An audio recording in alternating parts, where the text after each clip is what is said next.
Salut, j'espère que ça va bien. Je m'appelle Kate. Je fais une petite vidéo aujourd'hui parce que le 20 août 2020, c'est ma 10e année de sobriété. Yay! Et si je fais cette vidéo-là, ben c'est pour toi qui souffres. Parce qu'avec tout ce qui se passe actuellement dans le monde, le taux d'alcoolisme, de dépendance, d'anxiété, de dépression, de suicide augmente. Parce qu'on se sent perdu, parce on se sent stressé, parce qu'on ne sait plus trop ce qui va se passer. On utilise souvent des substances comme béquille. Je le sais où est-ce que tu es, parce qu'il y a 10 ans, moi, j'ai été là. Il y a 10 ans, j'ai levé le drapeau blanc, puis j'ai demandé de l'aide. Puis je remercie mon père, Dad, merci de m'avoir aidé financièrement pour pouvoir aller en thérapie.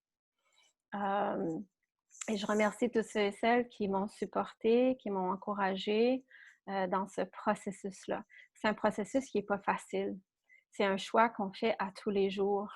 Ce 10 ans-là, en fait, c'est 24 heures, hein, parce que depuis, moi, quand je me lève le matin, je fais le choix de prendre soin de moi. Et de prendre soin de moi, bien, ça commence par ne pas consommer. C'était difficile pour moi de m'avouer où est-ce que j'étais. Et c'était difficile pour plusieurs de comprendre où est-ce que j'étais parce que j'ai toujours été un rayon de soleil. Et avant de rentrer en thérapie, j'ai partagé à une amie qui malheureusement n'est plus ici aujourd'hui, mais je sais qu'elle s'est retrouvée exactement où est-ce que j'étais, mais je lui ai partagé que je me sentais, que tout le monde me voyait comme un rayon de soleil, mais qu'en fait, moi, je me sentais comme une pleine lune. J'éclairais les autres, mais moi, j'étais dans le noir. Et il y a très peu de gens qui se doutaient la souffrance dans laquelle j'étais. Et pour moi, l'idée d'un alcoolique, ben, l'image que j'avais de ça, c'était d'un monsieur, d'un bonhomme à 2 heures l'après-midi à côté au bar qui boit sa bière. Je ne m'identifiais pas à ça. Et pendant les 5 premières années de ma sobriété, j'ai fait beaucoup de meetings. J'ai fait beaucoup de meetings AA, NA, et ça a été le support qui m'a permis de me donner une fondation sur le chemin de la sobriété. Il y a plusieurs façons de prendre soin de soi, il y a plusieurs façons de s'en sortir. Moi, ça a été mon support et je serai toujours en gratitude par rapport aux fraternités, parce que quand on change de mode de vie, quand on fait un 180 degrés, souvent on se sent très seul parce que notre monde change. Les gens avec qui on est peut-être moins en alignement et souvent on se retrouve seul. Et ça prend quelqu'un qui comprend où est-ce qu'on a été, non pas par les livres, mais par l'expérience. Il n'y a rien de mieux qu'un partage d'expérience pour soutenir quelqu'un. Et moi, ça a été pendant les 5 premières années ce qui m'a permis vraiment de m'épanouir, de me sentir comprise, de me sentir accueillie comme j'étais, où j'étais, dans ma montagne russe d'émotions et d'avoir quelqu'un là qui comprenait où est-ce que j'étais parce que lui ou elle avait aussi passé par là. Pour moi, aujourd'hui, et ça va peut-être en ébranler certains qui sont dans les fraternités, mais je ne me considère plus en tant qu'alcoolique parce que dans la société d'aujourd'hui, on a toujours essayé de nous mettre dans des moules, de nous mettre dans des boîtes, de nous apposer des étiquettes. Et on se définit souvent par ces étiquettes-là. Mais selon ma vérité à moi, et je ne détiens pas la vérité de la vérité, je vous partage ma propre vérité. Pour moi, on peut se guérir de tout. Mais tout dérèglement, maladie, que ce soit physique ou mental, partent de l'émotionnel. Donc, on vit de l'anxiété, on vous prescrit de la médication contre l'anxiété, ça va mettre un plaster sur le problème, mais ça ne réglera pas le problème. Dans le monde actuel médical, on adresse les symptômes de la maladie, mais on n'adresse pas la cause de la maladie, qui part la plupart du temps de l'émotionnel ou de l'énergétique. Donc, on se doit de voir l'être dans la globalité de sa personne.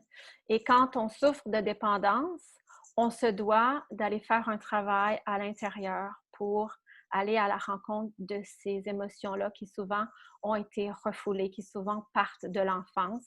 Et on n'avait pas la maturité émotionnelle à ce moment-là pour pouvoir adresser ces émotions-là. Et quand on est prêt, quand on décide d'embarquer sur la voie de la guérison, c'est un processus. Ça ne se fait pas du jour au lendemain, c'est un travail au quotidien. Et quand on s'ouvre à ce cheminement-là, il y a plusieurs outils qui se présentent sur notre chemin, que ce soit des médecines alternatives, que ce soit des livres, que ce soit des gens, que ce soit de la musique, que ce soit des vidéos. Donc, quand on est prêt et quand on s'admet à soi-même, ce qui est la première étape et souvent la plus difficile, quand on s'admet à soi-même qu'on n'est pas heureux, qu'il y a quelque chose qui cloche, qu'on est dans la noirceur, qu'on n'aime pas où est-ce qu'on est actuellement, eh bien là, le changement peut commencer. Pour moi, ça a été ma fondation, a été les meetings. Par la suite, s'est présenté sur mon chemin les médecines alternatives. Donc, j'ai travaillé avec des chamans, je suis allée au Pérou, j'ai fait du travail avec la respiration, j'ai fait mille et un ateliers pour pouvoir m'aider. Le processus de guérison, le chemin de la guérison, c'est un voyage intérieur. On regarde souvent à l'extérieur ce qui cloche, quand en réalité, ça vient de l'intérieur. Et de développer, de marcher sur ce chemin de guérison-là, c'est un peu comme faire un jardin. Hein? On a des périodes qui sont plus occupées, comme au printemps. Au printemps, on prépare la terre, on laboure, après ça, on plante. Après ça, on se doit d'arroser au quotidien et on se doit de désherber parce que sinon, à l'automne, on ne saura plus quoi cultiver. Vient l'automne, où est-ce que là, c'est la récolte, où est-ce que là, on se doit d'être très présent pour récolter tout ce qui est mûr au fur et à mesure. Et après, on a une période de repos hivernal, où est-ce que la terre se repose. Donc, le chemin de la guérison, c'est un peu comme la culture d'un jardin. Le bonheur se cultive au quotidien. Et si tu souffres aujourd'hui, ose te regarder, ose être honnête avec toi-même et ose demander de l'aide. Demandez, vous recevrez. C'est pas un chemin qui est facile, c'est une montagne russe, mais ça s'apprivoise et ça devient de plus en plus facile. Ça peut être facile, doux, comme mon ami Steph le dit. Donc, si tu as besoin d'aide, demande. Si tu as besoin de ressources, tu peux me contacter. Je peux peut-être te guider où est-ce que tu as besoin d'aller. Mais c'est à chacun de nous de faire ce travail-là. Il n'y a pas de pilule magique. On est dans une société qui cherche la facilité, la pilule magique. Il n'y en a pas de pilule magique. Il y a beaucoup de magie dans la vie, oui. Quand on ose se regarder, quand on ose aller en soi,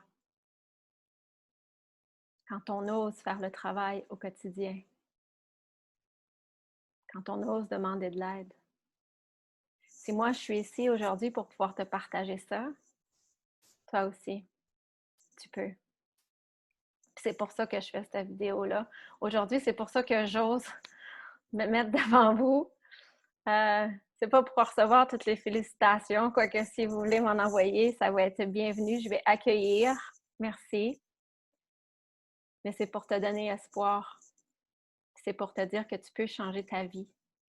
Il suffit d'y croire puis de faire le nécessaire.